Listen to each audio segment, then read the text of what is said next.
الحمدللہ نحمده ونستعینه ونستغفره ونؤمن به ونتوکل علیہ ونعوذ باللہ من شرور انفسنا ومن سیئات اعمالنا من يهده الله فلا مضل له ومن يضلل فلا هادي له واشهد ان لا اله الا الله وحده لا شريك له واشهد ان محمدا عبده ورسوله. எல்லா புகழும் புகழ்ச்சியும் அகில உலகங்களையும் படைத்தாளுகிற அல்லாஹ் ஒருவனுக்கே உரித்தாகட்டும்.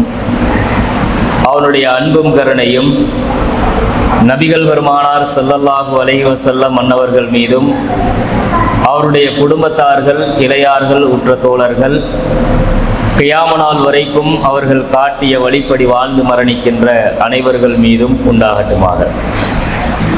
பேரன்புக்குரிய இஸ்லாமிய சகோதரர்களே, சகோதரிகளே, மறுமையை நோக்கி என்ற தலைப்பிலே அந்த மறுமைக்காக இந்த உலகத்திலே வாழ்ந்த உத்தம தோழர்களுடைய வரலாற்று செய்திகளிலிருந்து ஒரு சில தகவல்களை மாத்திரம் நாம் இன்றைய தினம் அறிந்து கொள்ள இருக்கிறோம். பல நூற்றுக்கணக்கான சம்பவங்கள் இருந்தாலும் அதிலே குறிப்பிட்ட சில செய்திகளை மாத்திரம் எடுத்து இந்த உலகத்திலே மறுமையை தேர்வு செய்து கொண்ட ஒரு சமுதாயமாக அந்த மக்கள் எப்படி வாழ்ந்தார்கள் என்பதை நமக்கு ஒரு படிப்பினையாக எடுத்துக்கொள்ள வேண்டும் என்பதற்காக சில செய்திகளை நம்முடைய ஈமானை புதுப்பித்து கொள்ளவும், நம்முடைய ஈமானை நாம் பலப்படுத்தி கொள்ளவும், அதே போன்று இந்த உலகத்திலே நாமும் மறுமையை மாத்திரம் லட்சியமாக கொண்டு வாழ்ந்து மரணிக்கின்ற ஒரு சமுதாயமாக மாற வேண்டும் என்பதற்காகவும் இந்த செய்திகள் நினைவூட்டப்படுகிறது. வெறுமனே கதைகளை கேட்பதை போல இந்த உரைகளை நாம் கேட்டால் அது வெறும் கதைகளாகவே நம்மை கடந்து செல்லுமே தவிர அது நம்முடைய வாழ்க்கையை ஒருபோதும் புடம்போட மாட்டாது. நபித்தோழர்களுடைய வரலாறுகள் எல்லாம் சமுதாயத்திலே மக்களுக்கு வெறும் கதைகளாகவும் ரசனை மிக்க செய்திகளாகவும் பேசப்படுகிற காரணங்களால் தான் இன்னும் நம்முடைய சமுதாயத்தில் மக்கள் எல்லாம் சஹாபாக்களுடைய வரலாறுகளை ரசித்து கேட்பதோடு நிறுத்தி கொள்கிறார்களே தவிர அது இந்த உலகத்திலே நம்மை போன்று வாழ்ந்த மனிதர்களால் இந்த உலகத்தில் செய்யப்பட்ட அரும்பெரும் தியாகங்கள் அல்லவா. இப்படி ஒரு சமுதாயம் இந்த உலகத்தில் வாழ்ந்து அல்லாஹுடைய திருப்தியை பெற்றார்கள் என்றால் அதை போன்று நாமும் வாழ்ந்தால் அல்லாஹுடைய திருப்தி நமக்கு கிடைக்குமே என்ற எண்ணத்தை இந்த சமுதாயம் வளர்த்து கொள்ள தவறிவிட்டது. ஆனால் பெரும்பாலும் நம்முடைய சமுதாயத்தில் கதை கேட்பதில் பேரார்வம் இருக்கிறது. கதையை போல வரலாறுகளை கேட்டு ரசித்துவிட்டு அருமையான வரலாறுகள் என்று சொல்லுகிறோமே தவிர அவர்கள் இந்த உலகத்திலே நம்மை போன்ற உணர்வுகளோடு வாழ்ந்த ஒரு சமுதாயம், நம்மை போன்ற உணர்ச்சிகளோடு வாழ்ந்த ஒரு சமுதாயம், உலகத்திலே பல தேவைகளை சுமந்து கொண்டு வாழ்ந்த ஒரு சமுதாயம், அவர்கள் எப்படி இந்த தியாகங்களுக்கு தங்களை அர்ப்பணித்துக் கொண்டார்கள் என்பதை நாம் படிப்பினை பெற வேண்டும்.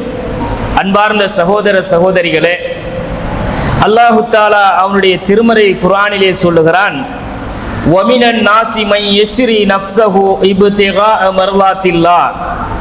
அல்லாஹுடைய திருப்தியை மாத்திரம் நாடி இந்த உலகத்திலே தங்களை அர்ப்பணித்தவர்களும் மனிதர்களிலே இருக்கிறார்கள். அல்லாஹுக்காக, மறுமைக்காக தங்களுடைய உயிர்களை அர்ப்பணிக்கக்கூடிய மனிதர்கள் இந்த சமூகத்திலே இருக்கிறார்கள். வல்லாஹு ரഊஃபும் பில் இபாத். அப்படிப்பட்ட அடியார்கள் மீது அல்லாஹ் இரக்கமுடையவனாக இருக்கிறான் என்று அல்லாஹ் சொல்லுகிறான்.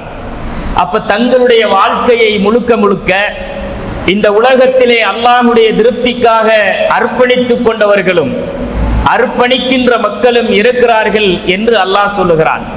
தங்களுடைய பொருளாதாரத்தை விட்டுக் கொடுப்பார்கள், தங்களுடைய சுகபோகங்களை விட்டுக் கொடுப்பார்கள், தங்கள் மனைவி மக்களை இந்த உலகத்திலே இழக்க வேண்டி வந்தால் அதை இழப்பார்கள். தாங்கள் இந்த உலகத்தில் அனுபவித்துக் கொண்டிருக்கிற எந்த ஒரு விவகாரமானாலும் ரப்புல் ஆலமீன் இந்த உலகத்திலே நமக்கு ஒரு கட்டளை இட்டு விட்டான் என்றால், அதை அல்லாஹ்வுடைய தூதர் நம்மிடத்திலே எதிர்பார்க்கிறார்கள் என்றால், இந்த உலகத்திலே இருந்து அத்தனைக்கும் விடை கொடுத்து விட்டு அவர்கள் அதற்கு பதில் கொடுக்கின்ற மக்களாக இந்த உலகத்தில் இருந்தார்கள். அதனால்தான் அல்லாஹு தஆலா அந்த சமுதாயத்தை இப்படி பாராட்டுகிறான். அந்த மனிதர்களில் தங்களை அர்ப்பணித்தவர்களும் இருக்கிறார்கள். அர்ப்பணித்த சமுதாயமாகத்தான் அவர்கள் இந்த உலகத்திலே இருந்தார்கள். அல்லாஹ் இன்னொரு வசனத்திலே சொல்லுகிறான், மினல் முஃமினீன ரிஜாலுன், மூமீன்களில் சில மனிதர்கள் இருக்கிறார்கள், சதகு மா ஆஹதுல்லாஹ அலைஹி, அல்லாஹ்விடத்திலே எதை பற்றி அவர்கள் உறுதிமொழி எடுத்தார்களோ அந்த உறுதிமொழியை உண்மைப்படுத்துகின்ற மக்களும் அந்த மனிதர்களிலே இருக்கிறார்கள்.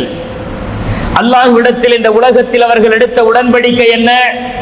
அல்லாஹ்விடத்திலே அவர்கள் எடுத்துக்கொண்ட உடன்படிக்கை, அல்லாஹுவை மாத்திரம்தான் நாங்கள் வணங்குவோம், அவன் அல்லாத இந்த உலகத்தில் வணங்கப்படுகின்ற எந்த ஒன்றையும் நாங்கள் எங்கள் கடவுள்களாக ஏற்றுக்கொள்ள மாட்டோம்.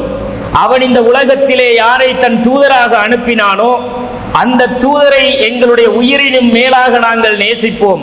அந்நபியு அவுலா பில் முஃமினீன மின் அன்ஃபுஸிஹிம் வ அம்வாலிஹிம், இந்த உலகத்திலே தங்களை விட, தங்கள் உயிர்களை விட, தங்கள் பொருளாதாரத்தை விட இந்த நபி அந்த மூமீன்களுக்கு மேலானவர் என்று அல்லாஹ் சொன்ன அந்த உடன்படிக்கையை அவர்கள் இந்த உலகத்திலே உண்மைப்படுத்தினார்கள் என்று அல்லாஹ் சொல்லி, ஃபமின்ஹும் மன் கலா நஹ்பஹு, அந்த மக்களிலே சில பேர் தங்களுடைய லட்சியத்தை அடைந்து கொண்டார்கள். வமின்ஹும் மையன்ததிர், அவர்களில் இன்னும் சிலர் அந்த லட்சியத்தை அடைவதற்காக காத்து கொண்டிருக்கிறார்கள். அல்லாஹ்விடத்தில் எந்த உடன்படிக்கைக்கு இந்த சமுதாயம் ஒத்துக்கொண்டு வந்தார்களோ அந்த உடன்படிக்கைக்கு அவர்களில் பதில் கொடுத்தவர்களும் இருந்தார்கள். தங்களுடைய வாழ்க்கையை அதற்கு அர்ப்பணித்தவர்களும் இருந்தார்கள். அதற்காக இந்த உலகத்திலே சந்தர்ப்பம் கிடைக்காத மனிதர்கள் எங்களுக்கும் ஒரு சந்தர்ப்பம் அதற்கு வரும் என்று காத்து கொண்டிருக்கிறார்கள் என்று அல்லாஹ் சொல்லி, வமா பத்தலு தபுதீலா, அப்படி அவர்கள் எடுத்துக்கொண்ட அந்த உடன்படிக்கையில் அவர்கள் எந்த ஒரு சிறு மாற்றத்தையும் உண்டாக்கவில்லை. எந்த உடன்படிக்கைக்காக அவர்கள் தங்களை இந்த உலகத்திற்கு அர்ப்பணம் செய்தார்களோ அதில் எந்த மாற்றமும் அந்த மனிதர்களிடத்திலே இல்லை என்று அல்லாஹ் சொல்லுகிறான்.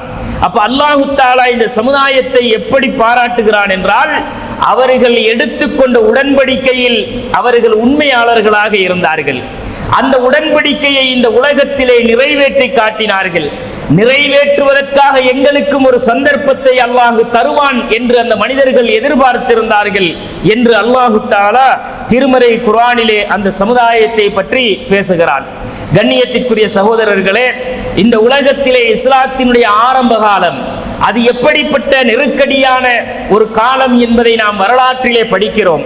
அல்லாஹ்வுடைய தூதர் இந்த உலகத்தில் வந்து இஸ்லாமிய பிரச்சாரத்தை ஆரம்பத்திலே போதித்த நேரத்தில் மக்காவுடைய வாழ்க்கை என்பது நெருப்பின் மேலே நடக்கின்ற ஒரு வாழ்க்கை. அந்த காலத்தில் அவர்கள் பூத்தூவப்பட்ட பாதைகளில் நடக்கவில்லை. அவர்கள் பஞ்சனை மெத்தைகளில் உறங்கி வாழ்ந்தவர்களும் அல்ல. அந்த சமுதாயம் அன்றைக்கு இஸ்லாம் என்ற ஒரு கொள்கையை மக்காவிலே பேசுவதாக இருந்தால், நாங்கள் இந்த உலகத்திலே முகம்மதை தூதராக ஏற்றிருக்கிறோம் என்று அவர்கள் சொல்லுவதாக இருந்தால், அன்றைக்கு அவர்கள் கொடுக்க வேண்டிய விலை என்ன தெரியுமா? அவர்களுடைய பொருளாதாரம், அவர்களுடைய குடும்பங்கள், அவர்களுடைய மனைவி மக்கள், அவர்களுடைய சொந்த பந்தங்கள், அவர்கள் வாழ்ந்த பூமி, அவர்களுடைய உயிர் என்று எல்லாவற்றையும் அவர்கள் கொடுக்க வேண்டி இருந்தது சகோதரர்களே. அதையெல்லாம் கொடுத்தால்தான் இந்த உலகத்திலே நபிகள் நாயகத்தை தூதராக பின்பற்றி வாழ முடியும் என்ற காலத்தில் அப்போதும் அவர்கள் ஏற்றுக்கொண்டார்கள். நபிகளார் ஸல்லல்லாஹு அலைஹி வஸல்லம் அவர்களிடத்திலே இஸ்லாத்தை வந்து ஏற்றுக்கொள்வதற்காக வேண்டி மக்கள் வருவார்கள். ஆனால் ரசூலுல்லாஹ் அந்த மக்களிடத்திலே அந்த உடன்படிக்கைக்கு முன்னாலே கேட்பார்கள், அல்லாஹ்வுடைய தூதரே, வல்லாஹி இன்னி உஹிப்புக யா ரசூலல்லாஹ், இந்த உலகத்திலே உங்களை நான் அல்லாஹ் மீது சத்தியமாக நேசிக்கிறேன் அல்லாஹ்வுடைய தூதரே என்று அவர்கள் சொல்லுவார்கள். அப்ப ரசூலுல்லாஹ் கேட்பாங்க, நீங்க சரியான முடிவைத்தான் எடுத்தீங்களா? நிதானமாக யோசித்து இந்த முடிவை எடுத்தீர்களா என்று அல்லாஹ்வுடைய ரசூல் கேட்பார்கள். அந்த நபித்தோழர்கள் திரும்ப திரும்ப சொல்லுவார்கள், யா ரசூலல்லாஹ், இதில் எந்த மாற்றமும் இல்லை, அல்லாஹ் மீது சத்தியமாக உங்களை நான் நேசிக்கிறேன் என்று சொல்லுவார்கள். ரசூலுல்லாஹ் அவர்களுக்கு ஒரு செய்தியை சொல்லியே அவர்களுடைய அந்த உடன்படிக்கையை ஏற்பார்கள். நீங்கள் இந்த இஸ்லாத்தில் வாழ்வதாக இருந்தால், இந்த மார்க்கத்திலே நீங்கள் என்னை பின்பற்றுவதாக இருந்தால், எப்படி மேட்டிலிருந்து வெள்ளம் பள்ளத்தை நோக்கி வேகமாக வருமோ அப்படி உங்களை நோக்கி பிரச்சனைகளும் கஷ்டங்களும் துன்பங்களும் வரும். அதை நீங்கள் ஏற்க தயாரா என்று கேட்பார்கள். எல்லாவற்றுக்கும் அவர்கள் உடன்பட்டார்கள். அத்தனை பிரச்சனைகளையும் நாங்கள் எதிர்கொள்ள தயார் யா ரசூலல்லாஹ் என்று அந்த மக்கள் சொல்லுவார்கள். அப்படி ஏற்றுக்கொண்டவர்கள் எல்லாம் பெரும் பெரும் செல்வந்தர்கள் இல்லை, பெரும் பெரும் கௌரவமாக வாழ்ந்தவர்கள் இல்லை, அந்த சமுதாயத்திலே இருந்த பெரும் தலைவர்கள் இல்லை, சாதாரணமான மக்கள் ஏற்றுக்கொண்டார்கள். சாதாரணமாக அடிமைகள் என்று சொல்லப்பட்டவர்கள் ஏற்றுக்கொண்டார்கள். யார் பேசினால், யாருடைய வார்த்தைக்கு அந்த சமுதாயம் மதிப்பு கொடுக்காதோ அப்படிப்பட்ட தாழ்ந்தவர்கள் என்று பார்க்கப்பட்டவர்கள் ஏற்றுக்கொண்டார்கள்.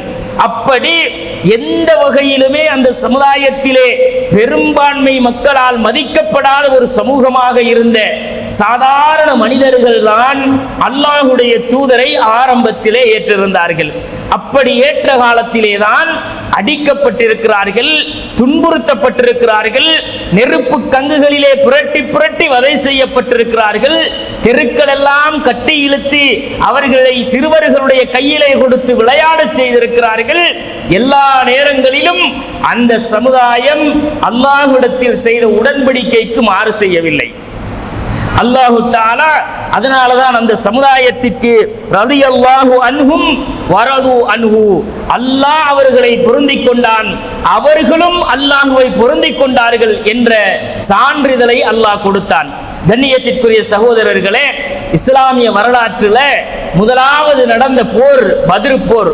இந்த இஸ்லாமிய மார்க்கத்திற்காக வேண்டி ஒரு தார்மீகமான ஒரு யுத்தம், முதலாவது யுத்தம் இந்த பத்ர் போர். சகோதரர்களே, நடத்தப்பட்ட இந்த யுத்தத்திலே பெரும்பான்மையான மக்களாக முஸ்லிம்கள் இருக்கவும் இல்லை, ஆயுத பலம் அவர்களிடத்தில் இருக்கவும் இல்லை, ஆயுதங்கள் இல்லை, வாகனங்கள் இல்லை, அவர்களிடத்திலே ஆள் பலமும் இல்லை, எந்த ஒரு பலமும் இல்லாத ஒரு நிலையில் திடீரென்று ஒரு கட்டத்திலே அல்லாஹ் அது யுத்தமாக நடக்க வேண்டும் என்று அதை ஒரு வரலாற்று திருப்பமாக மாற்றினான். ரசூலுல்லாஹ் யுத்தம் செய்யறதுக்கு போகல, பத்ரில போய் அங்கே வருகின்ற வணிக கூட்டத்தை மறைத்து அவங்கள்ட்ட இருந்து அவங்க கொண்டு வரதை எடுக்கிறதுக்காகத்தான் ரசூலுல்லாஹ் போனாங்க. கூடாரம் அடித்து அங்கே தங்கினார்கள். ஆனா செய்தி எப்படி போச்சு மக்காவுக்கு? முஹம்மது நம்மோடு படை திரட்டி வந்து யுத்தத்திற்கு வந்திருக்கிறார். அப்ப யுத்தத்துக்கு வந்திருக்காருன்னு போன மெசேஜை கேட்டு ஆயிரக்கணக்கான எதிரிகளை திரட்டி அங்கே வருகிறார்கள் குறைஷிகள். அப்ப குறைஷிகளும் ஆயிரக்கணக்கில் வந்து குழுமினா, இந்த பக்கத்துல சாதாரணமான மக்கள், ஆயுதங்கள் இல்லை, ஆட்கள் இல்லை, எந்த வசதிகளும் இல்லாமல் அந்த மக்கள் யுத்தம் செய்ய வேண்டிய நிலைமை வருது சகோதரர்களே. அப்ப அப்படிப்பட்ட ஒரு சூழ்நிலையில ஒரு சாதாரணமாக 318 நபர்களை கொண்ட ஒரு குழு 1000 பேரோட ஃபைட் பண்ணணும்னா ஒரு ஆள் 3 பேரோட சண்டை பிடிக்கணும். ஒருத்தர் 3 பேரை 4 பேரை சமாளிச்சாத்தான் அந்த யுத்தத்திலே வெற்றி பெற முடியும். இல்லைன்னா என்ன நடக்கும்? இந்த உலகத்திலே அன்றோடு அந்த படை மாண்டு போய்விடும். அன்னையோடு அந்த படையை அந்த குறைஷிகள் என்ன செஞ்சிருப்பாங்க? அடிச்சு கொண்டு இருப்பாங்க. அப்படிப்பட்ட நிலையில் அல்லாஹ்வுடைய ரசூல் ஸல்லல்லாஹு அலைஹி வஸல்லம் அவர்கள் போய் அந்த பத்ருடைய களத்துல நிற்கும் போது இவர்களுக்கு கால் பாதங்களை வைக்க இயலாத அளவுக்கு கால் புதையிற மணல் பகுதி, குடிக்கிறதுக்கு தண்ணி இல்லை, அப்படி வெயில், அந்த மாதிரி ஒரு இக்கட்டான நிலையில தாகத்தோடு கால் பாதங்களை எடுத்து எட்டு வைத்து நடக்க முடியாத மணல் பாங்கான அந்த பாலைவன பகுதியில எப்படி யா ரசூலல்லாஹ் யுத்தம் செய்யறது? இப்ப எப்படி நாங்க எதிரிகளை சமாளிக்கிறது? தாகிக்கிறதுக்கு குடிக்க தண்ணி இல்லையே யா ரசூலல்லாஹ். அடுத்த பக்கத்துல அந்த காவியர்களுடைய பகுதி நல்ல அதாவது கால்களை வைத்து நடக்க முடியுமான பலமான ஒரு திடல் பகுதியாக அவர்கள் தேர்ந்தெடுத்துக் கொண்டார்கள். அவர்களிடத்திலே ஆடல்களும் பாடல்களும் கூத்தும் கும்மாளமும் அந்த தரப்பிலே நடக்கிறது. பெரும் பெரும் வாகன வசதிகள், ஆயுத பலங்கள், 1000 நபர்களை கொண்ட படைபலம் என்று வந்து குழுமி விட்டார்கள். அல்லாஹ்வுடைய தூதர் ஸல்லல்லாஹு அலைஹி வஸல்லம் அவர்கள் அந்த இக்கட்டான கட்டத்துல ரசூலுல்லாஹ் என்ன செய்றாங்க? தான் சுஜூதிலே விழுந்து அல்லாஹ்விடத்துல பொறுப்பு கொடுக்கிறாங்க. அல்லாஹ்வுடைய தூதர் சஜதாவிலே விழுகிறார்கள்.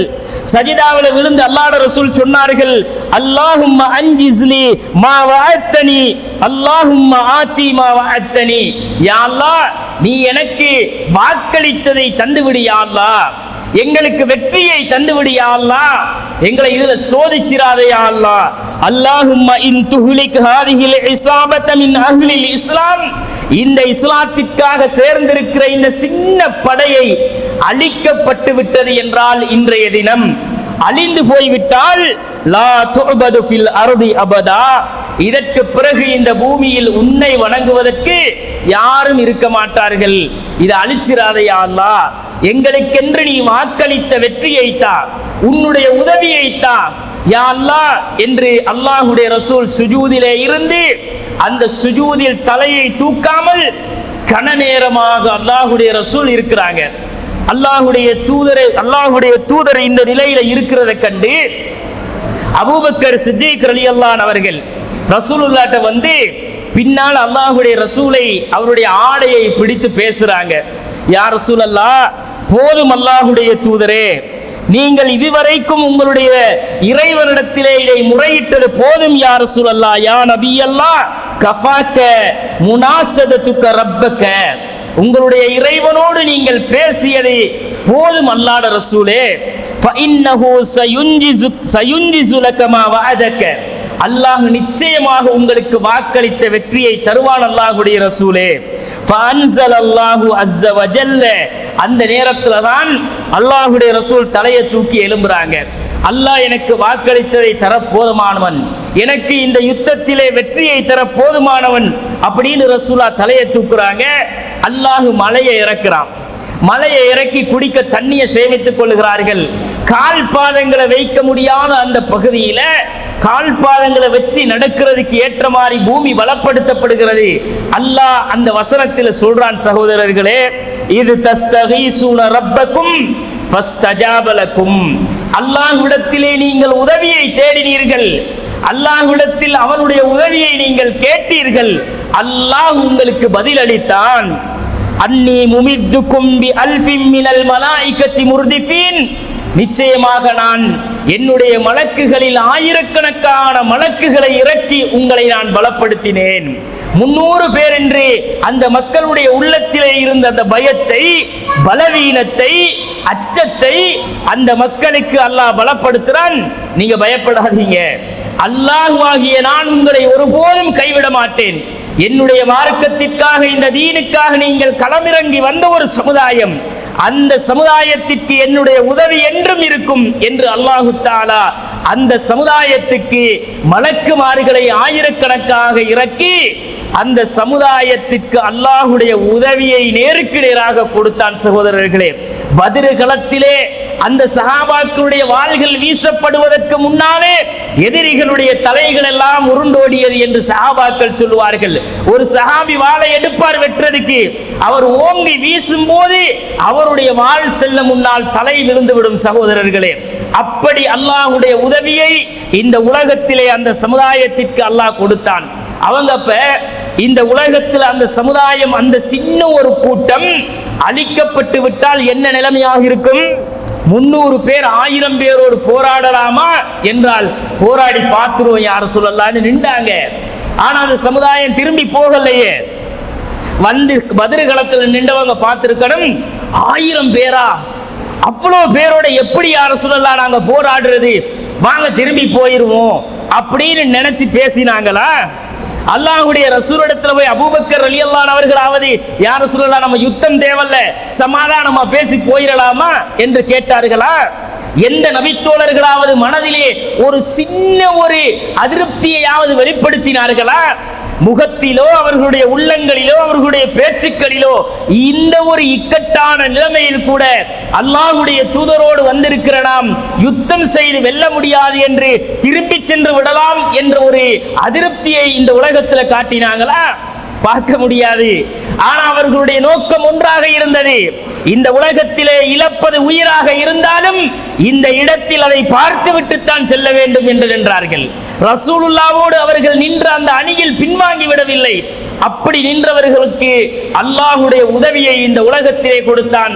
அவர்கள் கொல்லப்பட்டாலும் பத்ரில் கொல்லப்பட்டார்கள். சகோதரர்களே, பத்ரிலே கொல்லப்பட்டவர்கள் அத்தனை பேரையும் அல்லாஹ்வுடைய ரசூல் சுவனவாதிகள் என்றார்கள். அத்தனை பேருடைய பாவங்களையும் இந்த உலகத்திலேயே அல்லாஹ் மன்னித்து விட்டான் என்றார்கள். பத்ரிலே கலந்து கொண்டவர்களா, அல்லாஹ் உங்களை இந்த உலகத்தில் முன்கூட்டியே மன்னித்தான் என்று அல்லாஹ்வுடைய ரசூல் சொன்னார்கள். அப்படி ஒரு அந்தஸ்தை, கௌரவத்தையும் கண்ணியத்தையும் இந்த உலகத்தில் அல்லாஹ் பத்ரில் கலந்து கொண்ட ஒரு சமுதாயத்திற்கு கொடுத்தான். அது அவர்களுடைய நோக்கம் ஒன்றே ஒன்றுதான். இந்த உலகத்தில் அல்லாஹ்வுடைய ரசூல் பின்னால் வந்தால் அது எதையும் இழப்பதற்கு நாம் தயாராக இருக்க வேண்டும்.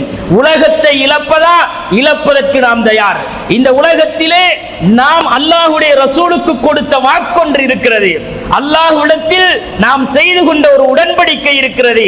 இன்னல்லாஹ ஸ்தரா மினல் முஃமினீன அன்ஃபுஸஹும் வ அம்வாலஹும் பிஅன்ன லஹுமுல் ஜன்னah. சொர்க்கம் வேண்டுமாக இருந்தால் நீங்கள் உலகத்தில் உங்களுடைய உயிர்கள் விலையாக கேட்கப்பட்டால் தர வேண்டும். உங்களுடைய சொத்துக்கள் பொருளாதாரங்கள் விலையாக கேட்கப்பட்டால் தர வேண்டும் என்று அல்லாஹ் அந்த மனிதர்களுக்கு சொர்க்கத்திற்கு பகரமாக இதை கேட்டால் நீங்கள் தர வேண்டும் என்ற உடன்படிக்கையோடு தான் அந்த பத்ருடைய களத்திலே அவர்கள் வந்து நின்றார்கள். சகோதரர்களே, இந்த வரலாறு ஒவ்வொரு மனிதனுடைய ஈமானையும் திரும்ப திரும்ப பரிசீலனை செய்கிற ஒரு வரலாறு. சகோதரர்களே, நம்முடைய ஈமானை மீட்டி பாருங்கள். நாம் அற்பமான ஒரு சமுதாயமாக இருக்கலாம், கொள்கையை சுமந்தவர்களை எண்ணி தலைகளை கணக்கெடுக்கலாம்.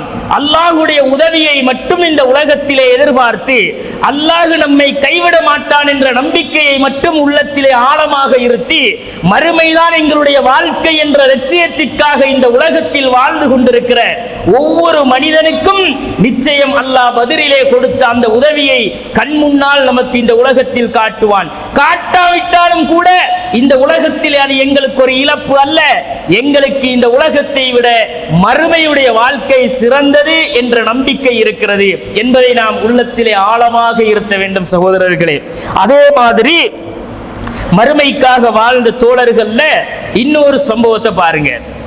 அனஸ் ரலியல்லாஹு அன்ஹு அவர்கள், அல்லாஹ்வுடைய தூதர் ஸல்லல்லாஹு அலைஹி வஸல்லம் அவர்கள் அந்த சஹாபாக்களிடத்திலே ஒரு கோரிக்கையை வைக்கிறார்கள். என்ன கோரிக்கையை வைக்கிறார்கள்? இப்ப பத்ருடைய யுத்தத்திற்கு செல்ல வேண்டும். சென்றால் பத்ருக்கு நீங்கள் செல்லுங்கள், நான் வருவதற்கு முன்னால் நீங்கள் எதையும் செய்துவிடக் கூடாது அப்படின்னு ரசூல் அவர் ஓர்டரை போட்டு அனுப்புறாங்க. நான் பத்ருகளத்திற்கு வருவதற்கு முன்னால் நீங்கள் எந்த ஒன்றையும் செய்துவிடக் கூடாது. அங்க அல்லாஹ்வுடைய ரசூல் வந்து தான் ஓர்டர் போடுவாங்க. அப்ப சஹாபாக்கள் எல்லாம் தங்களை தயார்படுத்தி கொண்டு போயிட்டாங்க. பத்ருக்கு போறவங்க உணர்ச்சி வசப்பட்டு கையை தூக்கிட்டாங்கன்னா ரசூலா யுத்தம் செய்ய போகலையே. அப்ப அல்லாஹ்வுடைய ரசூல் சொல்லுகிறார்கள், நீங்கள் செல்லுங்கள், நான் வருவதற்கு முன்னால் நீங்கள் எந்த ஒன்றையும் செய்து விடாதீர்கள் அப்படின்னு ரசூல் ஸல்லல்லாஹு அலைஹி வஸல்லம் அவர்கள் அந்த போர்க்களத்திற்கு மக்களை அனுப்புறாங்க. பத்ர் அல்ல, சாரி மாத்தி சொல்லிட்டேன், முஅத்தாவுடைய அந்த போர்க்களத்திற்கு அல்லாஹ்வுடைய ரசூல் ஸல்லல்லாஹு அலைஹி வஸல்லம் அவர்கள் அவங்கள வந்து அனுப்புறாங்க. அனுப்பிட்டு இல்ல முஅத்தா இல்ல, பத்ரு தான். பத்ருக்கு அனுப்பிட்டு அல்லாஹ்வுடைய தூதர் ஸல்லல்லாஹு அலைஹி வஸல்லம் அவர்கள் பிந்தி போறாங்க அந்த யுத்த காலத்துக்கு. யுத்த காலத்துக்கு போகும்போது அங்க வந்து சஹாபாக்கள் எல்லாம் இப்ப யுத்தம் செய்ய வேண்டிய சிச்சுவேஷனுக்குள்ள வந்துட்டாங்க. வந்தால் அல்லாஹ்வுடைய தூதர் ஸல்லல்லாஹு அலைஹி வஸல்லம் அவர்கள் இந்த துஆக்களை செஞ்சிட்டு பிறகு அந்த மக்களோடு நாளைய தினம் காலை யுத்தம் செய்ய வேண்டும் என்ற அறிவிப்பு செய்றாங்க. செஞ்சா இப்ப அந்த கூட்டத்துல வந்து அனஸ் ரலியல்லாஹு அன்ஹு அவர்கள் அறிவிக்கிறார்கள், அங்கே ஒரு நபித்தோழர் அல்லாஹ்வுடைய ரசூலிடத்திலே வருகிறார். அல்லாஹ்வுடைய தூதரிடத்திலே வந்து அந்த நபித்தோழர் கேட்டார், யா ரசூலல்லாஹ், இந்த யுத்தத்திலே நான் கொல்லப்பட்டால் எனக்கு என்ன கிடைக்கும் என்று அல்லாஹ்வுடைய தூதரிடத்திலே அந்த நபித்தோழர் கேட்கிறார். அப்ப ரசூல் ஸல்லல்லாஹு அலைஹி வஸல்லம் அவர்கள் சொல்லுகிறார்கள், நீ இந்த யுத்தத்தில் கொல்லப்பட்டால் உனக்கு சொர்க்கம் கிடைக்கும் அப்படிங்கிறாங்க. அப்ப அந்த நபித்தோழர் பஹ் பஹ் அப்படிங்கிறாரு. ரசூல்லா திருப்பி கேட்கிறாங்க, ஏன்பா பஹ் பஹ்ங்கிறாய்? பஹ்னா அவங்க அரபிகளுடைய பேச்சு வழக்குல ஆஹா ஆஹா அப்படிம்பாங்க இல்லையா, அதுக்கு சொல்றது. அப்ப ரசூலுல்லாஹ் நீ இப்படி சொன்னியே, என்னப்பா காரணம் அப்படின்னு கேட்கிறாங்க. அப்போ அந்த நபித்தோழர் சொல்றாரு, யா ரசூலல்லாஹ், நான் பஹ்பஹ் என்றது எந்த நோக்கத்துக்காகவும் இல்லை யா ரசூலல்லாஹ், நீங்கள் இந்த யுத்தத்திற்கு அழைக்கும் போது ஒரு செய்தியை சொன்னீர்களே, அந்த செய்தியை கேட்டுத்தான் நான் அப்படி சொன்னேன் யா ரசூலல்லாஹ் என்றாரு. அல்லாஹ்வுடைய ரசூல் என்ன சொன்னார்கள் தெரியுமா? நபித்தோழர்களை நோக்கி அல்லாஹ்வுடைய ரசூல் சொன்னார்கள், நீங்கள் எல்லாம் இந்த வானம் பூமிகளின் விசாலத்தை ஒத்த சொர்க்கத்தை நோக்கி விரைந்து வாருங்கள். சாரிஉ இலா ஜன்னத்தின் அர்துஹா ஸமாவாத்து வல் அர்ள், இந்த வானத்தையும் பூமியையும் ஒத்த விசாலமான அந்த சொர்க்கத்தை நோக்கி நீங்கள் வாருங்கள் என்று நீங்கள் அழைத்தீர்களே யா ரசூலல்லாஹ். சொர்க்கம் என்பது இந்த வானத்தை பூமிகளை விட விசாலமானதா அல்லாஹ்வுடைய ரசூலே? அப்படிப்பட்ட சொர்க்கமா எனக்கு இதில் கொல்லப்பட்டால் கிடைக்கும் என்றுதான் நான் அதை ஆதரவு வைத்து, ஆஹா அப்படிப்பட்ட ஒரு சொர்க்கமா அது எனக்கு வேண்டுமே என்றுதான் யா ரசூலல்லாஹ் நான் சொன்னேன் என்றார்கள். நபிகள் நாயகம் ஸல்லல்லாஹு அலைஹி வஸல்லம் அவர்கள் சொன்னார்கள், நிச்சயமாக உனக்கு அந்த சொர்க்கம் உண்டு, நீ அந்த சொர்க்கத்தில் ஒருவன் என்றார்கள் அல்லாஹ்வுடைய ரசூல். அப்படி சொன்ன பிறகு அந்த சஹாபி தன்னை ஈட்டி வைக்கிற அந்த கூடையில இருந்து ஒரு பேரித்தம்பளத்தை எடுக்கிறார். எடுத்து அதை பிச்சு தன்னை வாயில வைப்பதற்கு முன்னால் அவருக்கு அது வாயில போடும் போது ஒரு யோசனை வருகிறது, இந்த பேரித்தம்பளத்தை இந்த உலகத்திலே நான் சாப்பிடுகிற நேரம், அந்த நேரம் கூட நான் அந்த சொர்க்கத்தை விட்டுவிட்டு இந்த உலகத்திலே வாழ்ந்து விட்டேன் என்றால் அது மிகப்பெரிய ஒரு வாழ்க்கை, எனக்கு இந்த வாழ்க்கை எனக்கு தேவையில்லை என்று சொல்லி ஃபஅல்கா தமராத்தின் குன்னஃபி யதிஹி ஃபகாத்தல ஹத்தா குத்தில, அந்த பேரித்தம்பளங்களை எல்லாம் தூக்கி எறிகிறார்கள். எறிந்துவிட்டு அல்லாஹ்வுடைய பாதையிலே போய் போராடினார்கள். அவர்கள் போராடி கொல்லப்படுகிற வரைக்கும் போராடினார்கள் என்று அனஸ் இப்னு மாலிக் ரலியல்லாஹு அன்ஹு அவர்கள் சொல்லுகிறார்கள். யார் அந்த நபித்தோழர்? உமைர் பின் அல் ஹுமாம் ரலியல்லாஹு அன்ஹு அவர்கள். அவர்களுடைய அந்த வார்த்தை தான் வரலாற்றிலே பொன்னெழுத்துகளால் பொறிக்கப்பட வேண்டிய வார்த்தை. என்ன சொன்னாரே? அல்லாஹ்வுடைய ரசூல் ஒரு வாக்கு கொடுக்கிறார்கள், நான் கொல்லப்பட்டால் எங்கே இருப்பேன் யா ரசூலல்லாஹ்? சொர்க்கத்திலே இருப்பீர்கள். அந்த சொர்க்கம் எப்படிப்பட்டது யா ரசூலல்லாஹ்? இந்த வானங்களையும் பூமிகளையும் விட விசாலமான சொர்க்கம். அந்த சொர்க்கமா எனக்கு கிடைக்கும்? நிச்சயமாக கிடைக்கும். அப்படி என்றால் இந்த உலகத்து வாழ்க்கை எனக்கு ஒரு பேரித்தம்பளத்தை சாப்பிடுகிற நேரமும் அதிகமான நேரம், அந்த சொர்க்கம் தான் வேண்டும் என்று அந்த பேரித்தம்பளத்தை சாப்பிடுற நேரத்தை கூட பெரிய ஒரு காலம் நினைச்சாங்க. பாத்தீங்களா? அப்ப அவர்களுடைய இலக்கும் நோக்கமும் லட்சியமும் ஒன்றே ஒன்றுதான் சகோதரர்களே. பேரித்தம்பளம் தின்றதுக்கு மணித்தியால கணக்கு போறல்ல. ஒரு நிமிஷம் போகுமா ஒரு பேரித்தம்பளம் சாப்பிட? ஒரு பேரித்தம்பளத்தை வாயில போட்டு மெண்டு முழுங்கிறதுக்கு ஒரு மணித்தியாலம் போகுமா? ஒரு நிமிஷம் போகுமா? வாயில போட்டா மெண்டு அது ஒரு 30 செகண்டுக்குள்ள முழுங்கிடுவோம். அப்படிப்பட்ட நேரமும் எனக்கு இந்த உலகத்தில் அதிகம் என்றார்கள் அந்த நபித்தோழர். ஆனா நம்ம வாழ்க்கை என்ன? நம்ம வாழ்க்கை துனியாவே வாழ்க்கையா கிடக்கிறோம். உலகத்தை அவர்கள் எப்படி பார்த்தார்கள்? ஆகிராவிலே அல்லாஹ் தருகிற அந்த வாழ்க்கையோடு இதை ஒப்பிடும் பொழுது இந்த வாழ்க்கை ஒன்றுமே கிடையாது, அப்படிப்பட்ட சொர்க்கம் கிடைப்பதுதான் மேலானது என்று மறுமை வாழ்க்கையை நோக்கி நடந்த மனிதர்கள் அவர்கள் என்பதை நாம் பார்க்கிறோம். சகோதரர்களே, கண்ணியத்திற்குரிய சகோதரர்களே, இந்த செய்தியை நீங்க முஸ்லிம்ல 3858வது செய்தியில பார்க்கலாம். அதே போல நபிகள் நாயகம் ஸல்லல்லாஹு அலைஹி வஸல்லம் அவர்கள் என்ன செய்றாங்கன்னா, முஅத்தாவுடைய போருக்கு ரசூல் ஸல்லல்லாஹு அலைஹி வஸல்லம் அவர்கள் ஒரு அழைப்பு கொடுக்குறாங்க. முஅத்தா என்ற போர் நடக்க இருக்குது. இந்த முஅத்தாவுடைய போருக்கு அல்லாஹ்வுடைய ரசூல் ஸல்லல்லாஹு அலைஹி வஸல்லம் அவங்க என்ன செய்றாங்கன்னா, படைக்கு தளபதிகளை நியமிக்கிறாங்க. ரசூலுல்லாஹ் போகல, அந்த முஅத்தாவுடைய போருக்கு ரசூலுல்லாஹ் கலந்து கொள்ளல. ஆனா ரசூல் ஸல்லல்லாஹு அலைஹி வஸல்லம் அவங்க என்ன செய்றாங்கன்னா, தளபதிகளை அழைத்து தளபதிகளை நியமனம் செய்கிறார்கள். அதுல ரசூல் ஸல்லல்லாஹு அலைஹி வஸல்லம் அவர்கள் சொன்ன ஒரு செய்தி இருக்கிறதே சகோதரர்களே, உள்ளங்கள் எல்லாம் கலங்கக்கூடிய ஒரு செய்தி, உள்ளங்களை கவலையில் ஆழ்த்துகிற ஒரு செய்தி. என்ன ஒரு செய்தியை அல்லாஹ்வுடைய ரசூல் சொல்லுகிறார்கள்? இந்த யுத்தத்திலே நான் ஒரு தளபதியை நியமிப்பேன். அந்த தளபதி ஒருவேளை கொல்லப்பட்டால் அதற்கு பிறகு இந்த நபர் தலைமையை ஏற்பார். அவரும் கொல்லப்பட்டால் அதற்கு பிறகு இவர் தலைமை ஏற்பார். அந்த சஹாபி அந்த நபரும் கொல்லப்பட்டால் மூன்றாவதாக இன்னொரு மனிதர் அதை பொறுப்பெடுப்பார் என்று ரசூலுல்லாஹ் சொல்லுகிறார்கள். இப்படி ரசூலுல்லாஹ் முஅத்தாவுடைய போருக்கான முதலாவது அந்த நாள் அடிப்படையை அல்லாஹ்வுடைய ரசூல் சொல்லுகிறார்கள். கண்டிப்பாக அந்த தளபதிகளுக்கு தெரியும், அல்லாஹ்வுடைய ரசூல் இப்படி சொன்னால் நிச்சயம் நாளைய யுத்தத்திலே நாம் கொல்லப்படுவோம். நான் கொல்லப்பட்டால் எனக்கு பிறகு இவர் என்று அல்லாஹ்வுடைய ரசூல் சொன்னார்களா, அப்ப நிச்சயமாக நாளைக்கு நம்முடைய உயிருக்கு உத்தரவாதம் இல்லை. நாளைய தினம் நான் நிச்சயம் கொல்லப்படுவதற்கான சாத்தியம் 100% இருக்கிறது என்பது அந்த நபித்தோழர்களுக்கு நிச்சயமாக தெரியும். சகோதரர்களே, அல்லாஹ்வுடைய தூதர் ஸல்லல்லாஹு அலைஹி வஸல்லம் சொல்லுகிறார்கள், இந்த யுத்தத்திலே அம்மர ரசூலுல்லாஹி ஸல்லல்லாஹு அலைஹி வஸல்லம் ஃபீ அஸ்வதி முஅத்தா, முஅத்தாவுடைய யுத்தத்திற்கு ரசூலுல்லாஹ் ஸைத் இப்னு ஹாரிஸா அவர்களை தளபதியாக நியமிக்கிறார்கள்.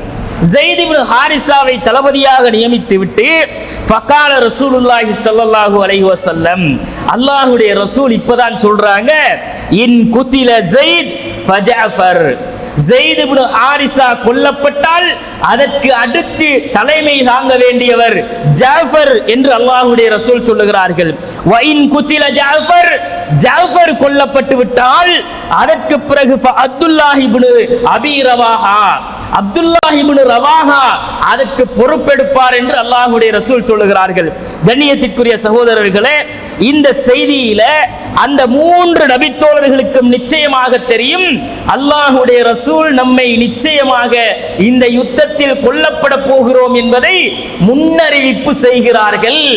அப்ப அந்த நபித்தோழர்கள் கலங்கிறாங்களா, கவலைப்பட்டாங்களா? அடை நாம யுத்தத்துக்கு போகாம இருந்துட்டா உசுர பாதுகாத்துக்கலாமே, ஏன் போயிட்டு சும்மா அநியாயமா உசுர கொடுப்பான் அப்படின்னு வீட்டுல ஏதாவது காரணத்தை சொல்லி இருந்திருக்கலாமா இல்லையா? ஆனா அந்த நபித்தோழர்கள் படைக்கு தலைமை தாங்கினார்கள். அல்லாஹ்வுடைய ரசூல் யுத்தம் முஅத்தாவிலே நடக்கிறது. ரசூலுல்லாஹி ஸல்லல்லாஹு அலைஹி வஸல்லம் அவர்கள் மதீனாவிலே பள்ளிவாசலிலே மிம்பரிலே இருக்கிறார்கள். அல்லாஹ்வுடைய ரசூல் அந்த மிம்பரிலே இருந்து கொண்டு நபித்தோழர்களுக்கு யுத்தம் நடப்பதை மிம்பரில் இருந்து கொண்டே அப்படியே கண் முன்னால் சொல்லிக் கொண்டிருக்கிறார்கள். யுத்தம் அங்கே சூடு பிடிக்கிறது. ரசூலுல்லாஹ் மிம்பர்ல இருந்து அல்லாஹ் எடுத்து காட்ட காட்ட அந்த நபித்தோழர்களுக்கு அல்லாஹ்வுடைய ரசூல் சொல்லிக் கொண்டே இருக்கிறார்கள். அந்த யுத்தத்திலே மதீனாவிலே பள்ளிவாசலின் மிம்பரிலே இருந்து கொண்டு ரசூலுல்லாஹ் எங்களுக்கு அந்த யுத்தத்தில் நடப்பதை அப்படியே நேர்முகமான வர்ணனையாக ரசூலுல்லாஹ் சொன்னார்கள். அதிலே இப்போது ஸைத் இப்னு ஹாரிஸா கொல்லப்பட்டு விட்டார்கள் என்று அல்லாஹ்வுடைய ரசூல் சொன்னார்கள். ஸைத் இப்னு ஹாரிஸா கொல்லப்பட்டால் என்று ரசூலுல்லாஹ் சொன்னாங்களா இல்லையா? கொல்லப்பட்டு விட்டார்கள், எதிரிகளால் அவர் கொலை செய்யப்பட்டு விட்டார் என்று சொல்லிவிட்டு அந்த முஸ்லிம்களுடைய படைக்கு அடுத்த தலைமையை ஜாஃபர் கையிலே எடுக்கிறார் என்றார்கள் ரசூலுல்லாஹ். எடுத்த பிறகு இதோ அந்த ஜாஃபரும் கொல்லப்படுகிறார் என்றார்கள் ரசூலுல்லாஹ். ஜாஃபர் ரலியல்லாஹு அன்ஹு அவர்களும் அந்த யுத்தகளத்திலே ஷஹீதாக்கப்படுகிறார்கள். அதற்கு பிறகு அல்லாஹ்வுடைய ரசூல் சொன்னார்கள், இப்போது இந்த படையை அப்துல்லாஹ் இப்னு ரவாஹா அவர்கள் தளபதியாக நின்று வழிநடத்துகிறார்கள் என்றார்கள். பிறகு இதோ அந்த அப்துல்லாஹ் இப்னு ரவாஹாவையும் எதிரிகள் கொண்டு விட்டார்கள் என்றார்கள் அல்லாஹ்வுடைய ரசூல். அப்படியே நடக்க நடக்க அந்த யுத்தத்தை ரசூலுல்லாஹ் நேருக்கு நேராக பார்ப்பதை போல இந்த நபித்தோழர்களுக்கு சொன்னார்கள். சொல்லிவிட்டு அல்லாஹ்வுடைய ரசூல் சொன்னார்கள், இப்பொழுது இந்த யுத்தத்திலே முஅத்தாவுடைய கடைசி தருணத்திலே 3 தளபதிகளும் கொல்லப்பட்ட நிலையிலே நாம் நியமிக்காத ஒரு தலைவராக இந்த படையை வழிநடத்துவதற்கு காலித் இப்னு வலீத் அந்த கொடியை கையிலே எடுக்கிறார்கள் என்றார்கள். அல்லாஹ் அந்த காலித் இப்னு வலீதின் மூலமாகத்தான் இந்த யுத்தத்திலே முஸ்லிம்களுக்குரிய வெற்றியை கொடுத்தான் என்று அல்லாஹ்வுடைய ரசூல் சொன்னார்கள். கண்ணியத்திற்குரிய சகோதரர்களே, உலகத்தில் அல்லாஹ்வுடைய தீனுக்காக களமிறங்கியவர்களுக்கு உயிர் போகும், கொலை செய்யப்படுவீர்கள் என்ற முன்னறிவிப்பு கொடுக்கப்பட்டு அனுப்பப்பட்ட ஒரு சமுதாயமும் அவர்கள் தான். சகோதரர்களே, எங்களை இன்றைக்கு ஒரு போராட்டத்துக்கு வாங்க, சில வேளை சுட்டாலும் சுற்றுவாதுண்டா நம்ம கொண்டாட்டி விடுவாதா? ஒரு போராட்டத்துக்கு வாங்கன்னு கூப்பிட்டவனைக்கிற போராட்டம் எல்லாம் கிடையாது. சும்மா சொல்றேன், நம்ம ஆக்களுடைய ஈமான் எல்லாம் எப்படி இருக்கும்? நம்ம பொஞ்சாதி விடுறாலோ இல்லையோ நம்ம வர மாட்டோம். நம்ம வந்தோம்டா நிச்சயமா நம்மளை போட்டு தள்ளிடுவான்னு தெரியும். அப்ப எங்களுக்கு நல்லா தெரியும் துனியாவில் நம்மட ரூஹு போச்சண்டா அவ்வளவுதான். பாப்பா செஞ்ச தொழில், பார்த்த தொழில் துறவி, நம்மட வேலை சொல்லி புள்ள குட்டியை வளர்க்கறது, நமக்கு எத்தனை வேலை சொல்லி தலையில இருக்குது, உசுரை கொடுக்கறதாடா இப்ப வேலை அப்படின்னு வீட்டுல உட்கார்ந்துட்டு இருப்போம். உசுறு கொடுக்க வாங்கண்டா வரமாட்டோம். ஆனா அந்த நபித்தோழர்கள் எப்படி வாழ்ந்தார்கள் பார்த்தீங்களா? இதுதான் சகோதரர்களே நபித்தோழர்கள் மறுமையை நோக்கி சென்ற பயணம். அந்த வரலாறு எல்லாம் எங்களுக்கு எப்படி இருக்கணும், எப்படியான தாக்கத்தை நம்முடைய உள்ளத்திலே தர வேண்டும். அவங்களுக்கு ரசூலுல்லாஹ் செஞ்சதே முன்னறிவிப்பு தான் சகோதரர்களே. நீங்கள் நிச்சயம் நாளை கொல்லப்படுவீர்கள், பட்டுட்டு போற யா ரசூலல்லாஹ், ஏன் இந்த உலகத்து சுகங்களை விட, உலகத்து ஆடம்பரங்களை விட, உலகத்து வசதி வாய்ப்புகளை விட, இன்பங்களை விட பெரும் சுகபோகமான இன்பமான நிரந்தரமான ஒரு வாழ்க்கைக்கு நாங்கள் செல்லுகிறோம் என்று ரசூல் ஸல்லல்லாஹு அலைஹி வஸல்லம் அவர்கள் அந்த சமுதாயத்தை வழிநடத்தியதை நம்பினார்கள். அப்ப ரசூலுல்லாஹ் சொன்னார்கள், இப்போது கொல்லப்பட்ட அந்த தலைவர்களும் அந்த தோழர்களும் நம்மோடு இருப்பதை அவர்கள் இப்போது விரும்ப மாட்டார்கள். எப்படி வார்த்தை!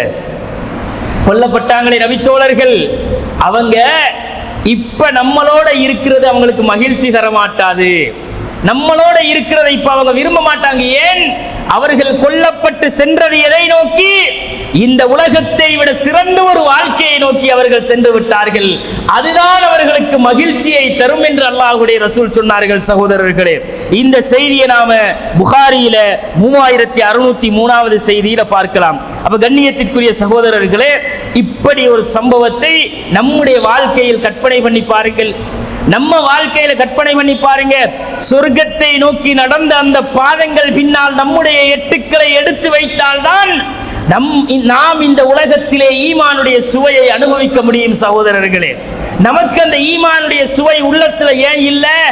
அப்படி ஒரு வாழ்க்கை, அந்த மாதிரி ஒரு தியாகம், அந்த ஈமானிய உணர்வு, மறுமை பற்றிய சிந்தனை நம்முடைய உள்ளத்தில் இன்னும் ஆழமாக பதியவில்லை. பதியல்ல என்ற காரணத்தால தான் அவங்க நாள் கணக்கிலே அந்த யுத்தகலத்திலே கிடப்பார்கள், எல்லாவற்றையும் தியாகம் செய்வார்கள். அவர்களுடைய தியாகம் இந்த உலகத்தில் ஈடு செய்வதற்கு இல்லாத தியாகம் சகோதரர்களே. அப்படி வாழ்ந்த ஒரு சமுதாயம் அவர்கள். உயிர் அவர்களுடைய கடைசி விலை. எதற்கு அந்த விலை? சொர்க்கத்திற்கான விலை சகோதரர்களே. சொர்க்கத்திற்கான விலை அவர்களுடைய உயிர். அல்லாஹ் அந்த வசனத்தில் அதைத்தான் அடிக்கடி அடிக்கடி அந்த சமுதாயத்திற்கு ஞாபகப்படுத்தி கொண்டே இருக்கிறான். அந்த வாக்கு, அந்த விலை நமக்கு அல்லாஹ் தரமாட்டானா? நமக்கு அல்லாஹ் தஆலா கொடு, அதெல்லாம் சஹாபாக்களுக்குடா, உனக்கு எதுக்கு அப்படின்னு அல்லாஹ் கேட்பானா? நிச்சயமாக ஒவ்வொரு அடியார்களுக்கும் கியாம நாள் வரைக்கும் அந்த வாக்கு இருக்கிறது சகோதரர்களே. ஆனா அப்படி வாழ்றதுக்கான பக்குவம், உணர்வுகள், ஈமானிய சிந்தனை இந்த சமுதாயத்தில் நம்மிடத்திலே அரிதாக இருப்பதை நாம் பார்க்கிறோம். கண்ணியத்திற்குரிய சகோதரர்களே, அதே மாதிரி இன்னொரு சம்பவத்தை பாருங்க. மறுமைக்காக வாழ்ந்த அந்த சமுதாயம் எப்படிப்பட்ட கஷ்டங்களை எல்லாம் பொறுத்து கொண்டு இந்த உலகத்தில் வாழ்ந்திருக்கிறாங்கன்னு பாருங்க. அஹ்ஸாபுடைய யுத்தம் நடக்குது. அஹ்ஸாப் அகழி தோண்டி, குழியை தோண்டி எதிரிகளை இந்த பக்கம் வரவிடாம தடுத்து நிறுத்தி அவங்க அந்த பக்கம் வச்சுக்கொண்டு அவங்களை இந்த பக்கத்தில் இருந்து சண்டை பிடிக்கணும். அதுக்காக வேண்டி அந்த யுத்தத்துக்கு தயாராகணும். பல நாட்களாக இரவும் பகலுமாக நபியார் ஸல்லல்லாஹு அலைஹி வஸல்லம் அவர்களும் அந்த நபித்தோழர்களும் அகழியை, குழியை தோன்றாங்க. குழியை தோண்டி அதுல அந்த எதிரிகளோடு போராடுறதுக்கான ஒரு சந்தர்ப்பத்தை எதிர்பார்த்து கொண்டிருக்கிற நேரம் நபிகள் நாயகம் ஸல்லல்லாஹு அலைஹி வஸல்லம் அவர்கள் பார்க்குறாங்க. சஹாபாக்கள் எல்லாம் வயிற்றுல கல்லை கட்டிக்கிட்டு குப்புற படுத்திருக்கிறாங்க. வயிறுகள்ல கல்லு, கருங்கல்ல சேர்த்து வயிற்றோட கட்டிக்கிட்டு அல்லாஹ்வுடைய ரசூல் ஸல்லல்லாஹு அலைஹி வஸல்லம் அவங்க வாராங்க. பசி கொடுமை தாங்கேலாம முகம் குப்புற படுத்து கிடக்குறாங்க. ரசூலுல்லாஹ் என்னப்பான்னு கேட்குறாங்க. யா ரசூலல்லாஹ், பசி பசி ஒரு மனுஷனுக்கு பசி தாங்கேலுமா? எத்தனை நாள் தாங்கலாம்? யோசிச்சு பாருங்க. பசிக்கிறதுக்கு சாப்பிட வழி இல்லை, ஒரு ரொட்டி சாப்பிட்றதுக்கு வழி இல்லை, யாராச்சும் ஒரு சாப்பாடு கொண்டாந்து கொடுப்பாங்களான்னா கொடுக்கறதுக்கும் யாருக்கும் வசதி இல்லை.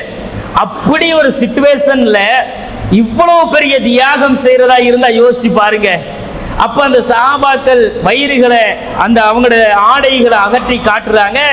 கருங்கல்ல கட்டி வச்சிருக்கிறாங்க. நபிகள் நாயகம் ஸல்லல்லாஹு அலைஹி வஸல்லம் அவங்களோட ஆடையை அவிழ்த்து காட்டுறாங்க. 2 கரங்களை ரசூலா வயிற்றுல கட்டிட்டு இருக்கிறாங்க. 2 கற்களை ரசூலுல்லாஹ் சேர்த்து கட்டி கொண்டு சொன்னார்கள், உங்களை போன்றுதான் என் நிலைமையும், உங்களை மாதிரி தான் நானும் பசியில வாடிக்கிட்டு இருக்கிறேன் அப்படிங்கிறாங்க. அந்த நேரத்தில் அனஸ் ரலியல்லாஹு அன்ஹு அவங்க சொல்றாங்க, ஒரே ஒரு கைப்பிடி அளவுக்கு ஒரு கோதுமை கிடைச்சிச்சு. இப்படி ஒரு கைப்பிடி அளவுக்கு கோதுமை கிடைச்சிது. கோதுமை கிடைச்சா அந்த கோதுமையை எடுத்துக்கிட்டு வந்து அல்லாஹ்வுடைய ரசூலுக்காச்சும் ஒரு ரொட்டியை சுட்டு கொடுப்போம் அப்படின்னு நினச்சிக்கிட்டு ரொட்டியை சுட்டு எடுத்துக்கிட்டு வாரது எப்படிப்பட்ட ரொட்டி தெரியுமா?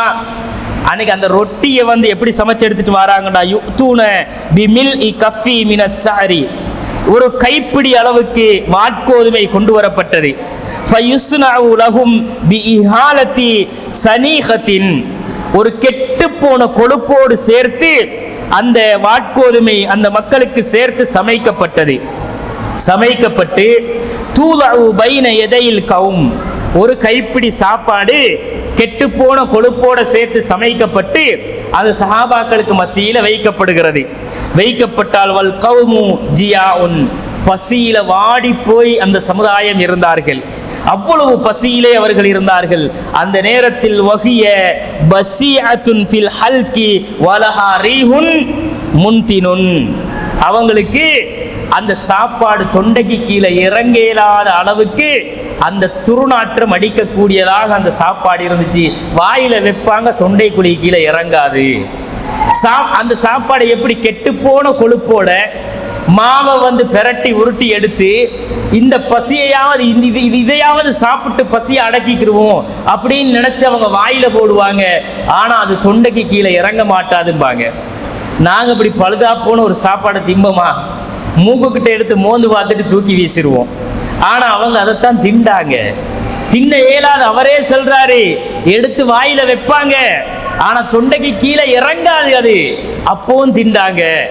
அப்படி கெட்டு போன ஒரு கொழுப்போட சேர்த்து அந்த பசியை தணித்துக் கொள்வதற்காக அவர்கள் சாப்பிட்டார்கள் என்று சொல்லிவிட்டு அல்லாஹ்வுடைய தூதர் ஸல்லல்லாஹு அலைஹி வஸல்லம் அவர்கள் இந்த நிலையிலே அந்த சஹாபாக்களை கண்டு கவலைப்பட்டு நபிகள் நாயகம் ஸல்லல்லாஹு அலைஹி வஸல்லம் அவர்கள் சொல்லுகிறார்கள், அல்லாஹும்ம இன்னல் ஐஸ கைஸுல் ஆகிரா, அல்லாஹுவே மறுமையுடைய வாழ்க்கை தான் உண்மையான வாழ்க்கை, மறுமையுடைய வாழ்க்கை தான் உண்மையான வாழ்க்கை.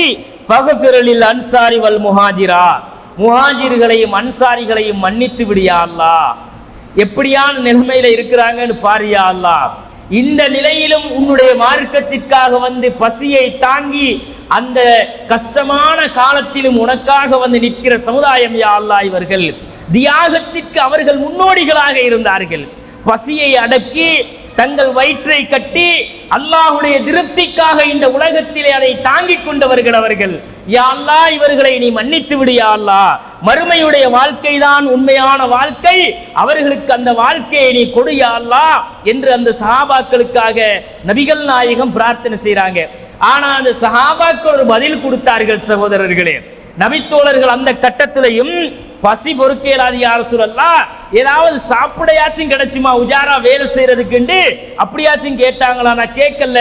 ஆனால் கிடைத்ததை மென்று விழுங்க முடியாமல் விழுங்கிக் கொண்டு இருந்த அந்த சமுதாயம் கொடுத்த பதில்தான் கண்ணியத்திற்குரிய சகோதரர்களே, எனக்கும் உங்களுக்கும் இந்த உலக வாழ்க்கையில் நாங்கள் எப்படிப்பட்ட தொடர்பை வைத்திருக்கிறோம் என்பதற்கான பதில் அந்த சஹாபாக்கள் சொன்னார்கள். நஹ்னுல்லதீன பாயஉ முஹம்மதன் அலல் ஜிஹாதி மா பகீனா அபதா, நாங்கள் முஹம்மதிடத்திலே கொடுத்த அந்த உடன்படிக்கை பைஅத் இருக்கிறதே, அது எப்படிப்பட்ட பைஅத் தெரியுமா?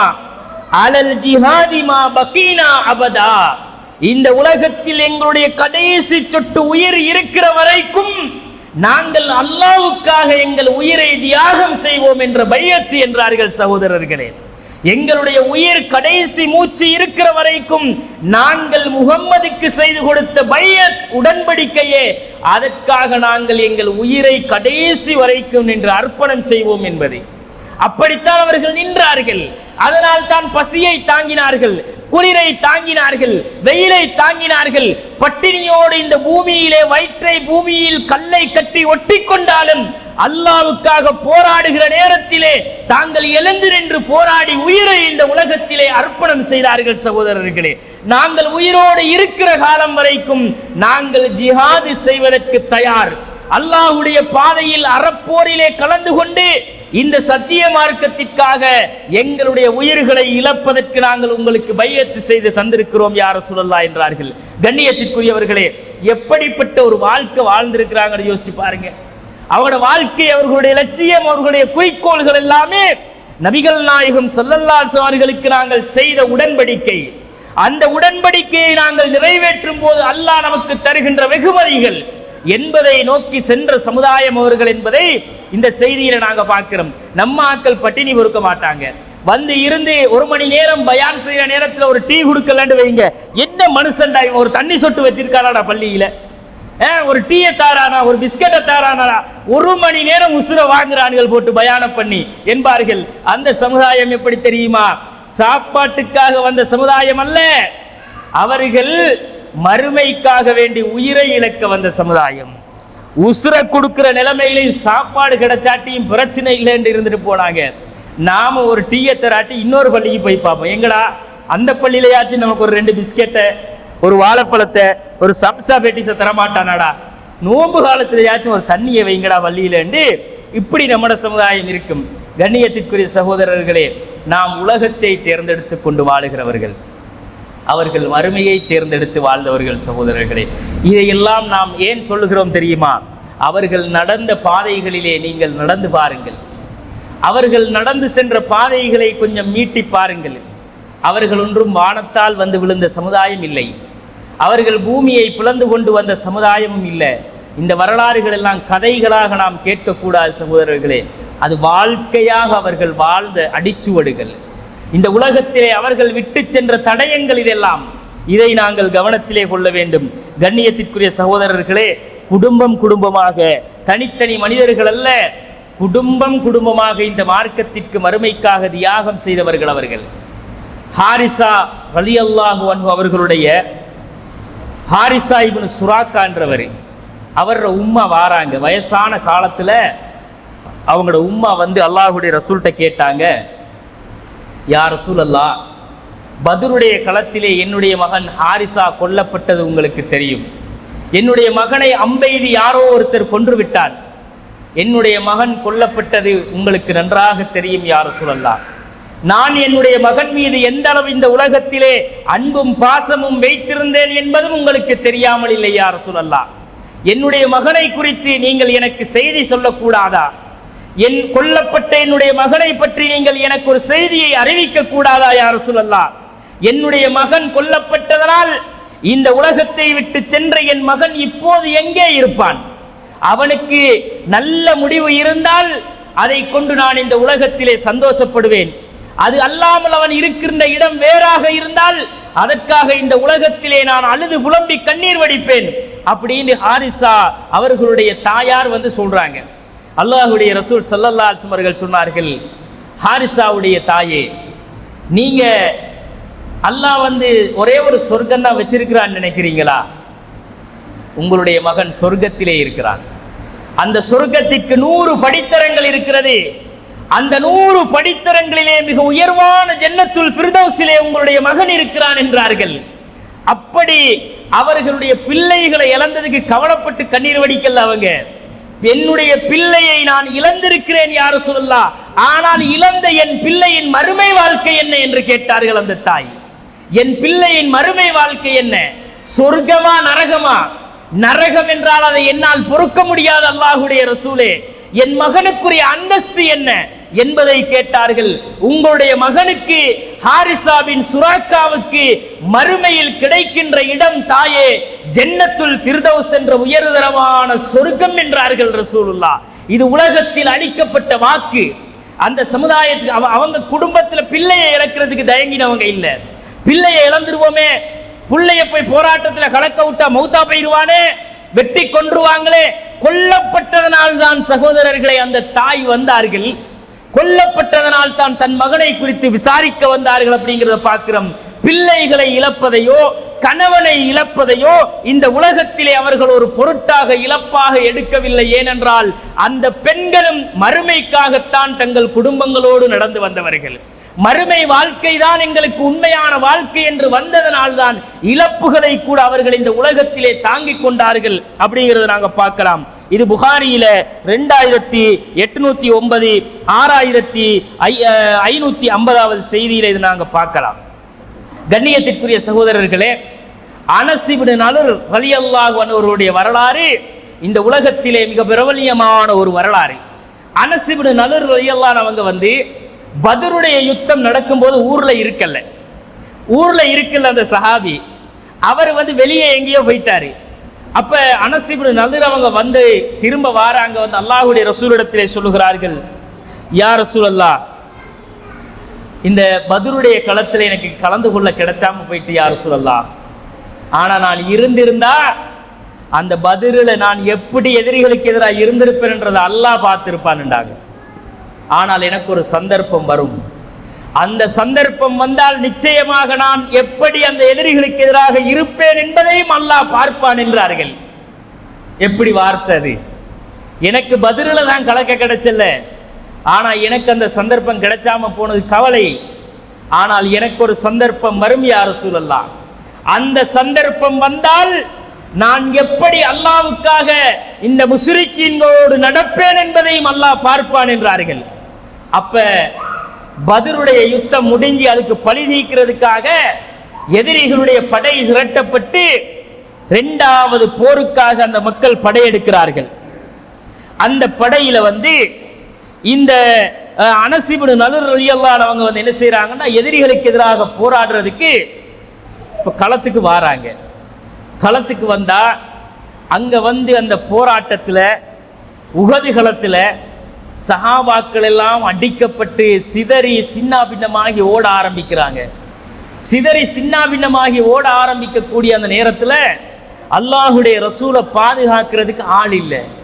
அல்லாஹ்வுடைய ரசூலை அந்த யுத்த களத்தில் பாதுகாக்கிறதுக்கு ஆள் வேணும். 7 அன்சாரிகளும் 2 முஹாஜிரீன்களும் மட்டும் அல்லாஹ்வுடைய ரசூலோட நிற்கிறாங்க. 7 பேர் அன்சாரிகள், 2 முஹாஜிரீன்கள் நிற்கிறார்கள்.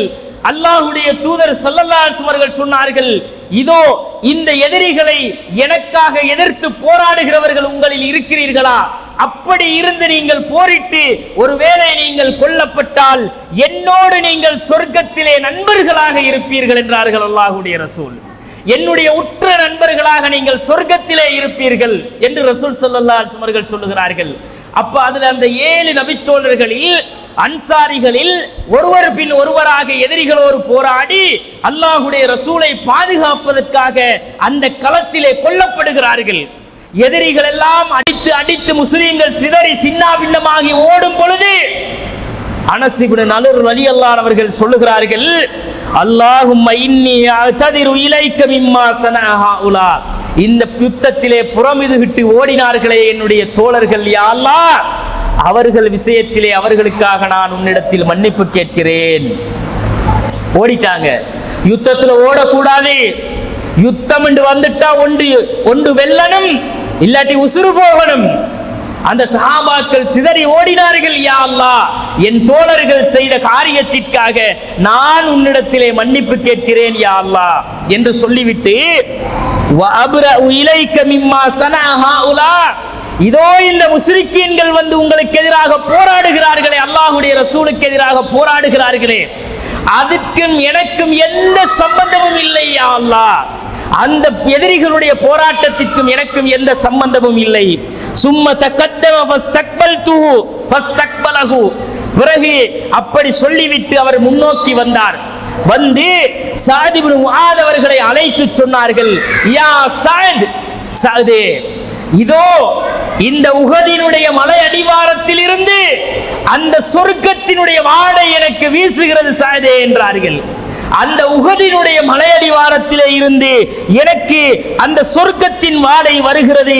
சஅத் இப்னு முஆத் அல் ஜன்னா வ ரப்பின் நஸ்ரி இன்னி அஜிது ரீஹ மின் தூனி உஹத், அந்த உஹதுடைய மலையிலே இருந்து எனக்கு அந்த வாசம் வீசுகிறது என்று சொல்லிவிட்டு அந்த அனஸ் இப்னு நதுர் ரலியல்லாஹு அன்ஹு அவர்கள் வாளை ஏந்திக் கொண்டு எதிரிகளுடைய படைக்குள்ளே புகுந்து அவ்வளவு வீரதீரமாக அத்தனை எதிரிகளுடைய தலைகளையும் சீவி அந்த களத்திலே முன்னேறி செல்லுகிறார்கள். எதிரிகளால் பல பேரும் சூழ்ந்து அனஸ் இப்னு நதுரை ஈட்டிகளால் குத்துகிறார்கள், வாள்களால் வெட்டுகிறார்கள், அம்புகளை கொண்டு தேய்க்கிறார்கள். அனஸ் இப்னு நதுர் ரலியல்லாஹு அன்ஹு அவர்கள் அந்த யுத்தத்திலே கொல்லப்பட்டார்கள். சஅத் இப்னு முஆத் ரலியல்லாஹு அன்ஹு அவர்கள் சொல்லுகிறார்கள், யா ரசூலல்லாஹ், அந்த களத்துல தானே ரசூலோட பல்லு உடைக்கப்பட்டுச்சு, கன்னம் கிழித்து ரத்தம் ஓடிச்சு. அப்ப அவங்க சொல்றாங்க, யா ரசூலல்லாஹ், அனஸ் இப்னு நதுர் இப்படி சொல்லிட்டு போய் அந்த யுத்த காலத்துல போராடினதை என்னால வர்ணிக்க இயலாது யா ரசூலல்லாஹ். அவர் எப்படி ஒரு யுத்தம் செஞ்சார் என்னால வார்த்தையில சொல்ல முடியாது அல்லாஹ்வுடைய ரசூலே. அப்படி ஒரு போராட்டம் அவர் போராடினார் அந்த களத்திலே. அவர் என்ன சொன்னாரு, எனக்கு பதில சந்தர்ப்பம் கிடைச்சல்ல, ஆனால் ஒரு சந்தர்ப்பம் எனக்கு வரும், வந்தால் அந்த சந்தர்ப்பத்திலே நான் எப்படி நடப்பேன் என்பதை என் ரப்பும் பார்ப்பான் என்றார்கள். அதற்குத்தான் அவர்கள் தருணம் பார்த்திருந்தார்கள். அப்ப கொல்லப்பட்ட பிறகு இப்ப அவங்கள அடையாளம் ஐடென்டிஃபை பண்றதுக்காக ஆட்கள் வருவாங்க. இவர் யாருன்னு அடையாளம் தெரியாது, கொல்லப்பட்டவர் யாருன்னு தெரியல. அப்ப அவர்களுடைய ஒரு சகோதரி வாராங்க, தங்கச்சி. அவங்க வந்து கை விரல்களை பார்த்துட்டு தான் சொன்னாங்க, இது என்னுடைய சகோதரர் அனஸ் இப்னு நதுர்ண்டாங்க. முகத்தில் அடையாளம் இல்லை, உடம்புல அடையாளம் இல்லை. அப்ப அனஸ் ரலியல்லாஹு அன்ஹு அவர்கள் சொல்லுகிறார்கள், அவருடைய உடம்பிலே நாங்கள் எண்ணி பார்த்தோம், 80க்கு மேற்பட்ட வெட்டுக்காயங்களும் ஈட்டிகளால் குத்தப்பட்ட காயங்களும் இருந்தது. இந்த உடம்பை 80 வெட்டுக்காயங்கள் என்று சொன்னா கற்பனை பண்ணி பாருங்க. 80 ஈட்டிகளால 80 தடவை குத்தி எடுத்தா எப்படி இருக்கும்? அந்த உடலை அவர்கள் எப்படி ஆக்கினார்கள் என்றால், வகது மஸ்ஸல பிஹில் முஸ்ரிகூன், உடம்பை சிதைச்சி நாசமாக்கிட்டாங்க, சிதைச்சிட்டாங்க உடம்ப. அப்படி அவர்களால் எதிரிகளால் கொல்லப்பட்டவர்கள் தான் அனஸ் இப்னு நதுர் ரலியல்லாஹு அன்ஹு அவர்கள். அவருடைய விஷயத்திலே தான் அல்லாஹ் இந்த வசனத்தை இறக்கினான் என்றார்கள் சகோதரர்களே. அனஸ் இப்னு நதுருடைய அந்த விஷயத்தில் தான் அல்லாஹ் இந்த வசனத்தை இறக்கினான். எந்த வசனம்? மினல் முஃமினீன ரிஜாலுன், மூமின்களிலே சில மனிதர்கள் இருக்கிறார்கள், இறைவனை விசுவாசித்தவர்களில் சில ஆண்கள் இருக்கிறார்கள். சதகூமா ஆஹதல்லாஹு ஆஹதுல்லாஹ அலைஹி, அவர்கள் அல்லாஹ்விடத்தில் செய்த அந்த உடன்படிக்கையை உண்மைப்படுத்தியவர்களும் இருக்கிறார்கள். ஃபமின்ஹும் மையன்ததிர், அவர்களிலே சில பேர் அதை எதிர்பார்த்து கொண்டும் இருக்கிறார்கள். எதிர்பார்த்துட்டு இருந்தவங்க ஒருத்தர் தான் இவர். அப்ப அவர்கள் செய்த உடன்படிக்கையை நிறைவேற்றியவர்களில் அவர்களுடைய அந்த பங்கை அடைந்தவர்களும் இருந்தார்கள். எதிர்பார்த்தவர்களும் இருந்தார்கள். அவர்கள் எதிர்பார்த்ததிலே எந்த மாற்றமும் இருக்கவில்லை. மாற்றம் இருந்துச்சா? அனஸ் இப்னு நதுர் ரலியல்லாஹு அன்ஹு அவர்கள் சொன்ன அந்த வார்த்தைக்கு மாற்றம் இருந்ததா? அவருடைய வாழ்க்கையில் அவர் எந்த வார்த்தையை சொன்னாரோ அந்த வார்த்தைக்கு உண்மைக்குண்மையாக இந்த உலகத்திலே வாழ்ந்தார்கள். கண்ணியத்திற்குரிய சகோதரர்களே, அவர்களுடைய அந்த பாதைகள் என்பது சாதாரண தியாகங்கள் அல்ல, சாதாரணமான தியாகங்கள் அல்ல. அவர்கள் இந்த உலகத்தில் சிந்திய ஒவ்வொரு சொட்டு இரத்தங்களும் வியர்வை துளிகளும் சகோதரர்களே மறுமைக்கான சேமிப்புகள் சகோதரர்களே. மறுமைக்காக இந்த உலகத்திலே அவர்கள் சிந்திய ஒவ்வொரு சொட்டு இரத்தங்களோடும் மறுமை நாளிலே அல்லாஹ் அவர்களை எழுப்பி நிறுத்தி இந்த சமுதாயத்திற்கு அடையாளம் காட்ட இருக்கிறான். அப்படிப்பட்ட வாழ்க்கை வாழ்ந்தவர்கள் தான் அந்த நபித்தோழர்கள் என்பதை நாம் பாடம் படிக்க வேண்டும் சகோதரர்களே. இன்ஷா அல்லாஹ் எப்படி அவர்களுடைய பாதைகள் சுவனத்தை நோக்கி அந்த சுவர்க்கத்திற்காக மறுமைக்காக அவர்களுடைய பாதங்கள் நடந்ததோ அப்படியான அதே பாதையை நம்முடைய பாதங்களும் நடக்க வேண்டும் என்று நாம் நம்முடைய உள்ளத்திலே அந்த ஈமானிய உறுதியை உருவாக்க வேண்டும். அப்படி உருவாக்கினால்தான் நாமும் அல்லாஹுவை நோக்கி மறுமையை நோக்கி நடக்கின்ற ஒரு சமுதாயமாக இருப்போம் என்பதை உள்ளத்திலே ஆழமாக இருத்திக் கொள்ளுங்கள். கண்ணியத்திற்குரியவர்களே, இந்த உலகம் அல்ல எங்களுடைய வாழ்க்கை, இந்த உலகம் அல்ல எங்களுக்குரிய நிரந்தரமான இடம் என்பதை கவனத்திலே கொண்டு மறுமையுடைய வாழ்க்கை தான் நிரந்தரமான வாழ்க்கை. அந்த வாழ்க்கைக்காக இந்த உலகத்திலே அவர்கள் செய்த தியாகங்கள் அவர்கள் ஒன்றும் வானத்தால் இறங்கி வந்து செய்யவில்லை, நம்மை போன்று வாழ்ந்தவர்களால் தான் அந்த தியாகங்கள் செய்யப்பட்டது என்பதை கவனத்தில் கொண்டு நமக்கு ஒரு சந்தர்ப்பம் கிடைத்தாலோ அல்லது நாம் இந்த உலகத்தில் வாழும்போது அந்த மறுமை வாழ்க்கைக்காக இந்த உலகத்தில் தியாகங்கள் செய்ய வேண்டும், இழக்க வேண்டும் பொருளாதாரத்தை, உயிர்களை என்றாலோ அதற்கு நாம் நம்மை பக்குவப்படுத்த வேண்டும். அப்படி பக்குவப்படுத்திய நன்மக்களாக வல்ல அல்லாஹ் என்னையும் உங்களையும் ஆக்கியருள் புரிவானாக. வாஹிரு தஅவானா அனில் ஹம்துலில்லாஹி ரப்பில் ஆலமீன். அஸ்ஸலாமு அலைக்கும் வரஹ்மத்துல்லாஹி வபரகாத்துஹு.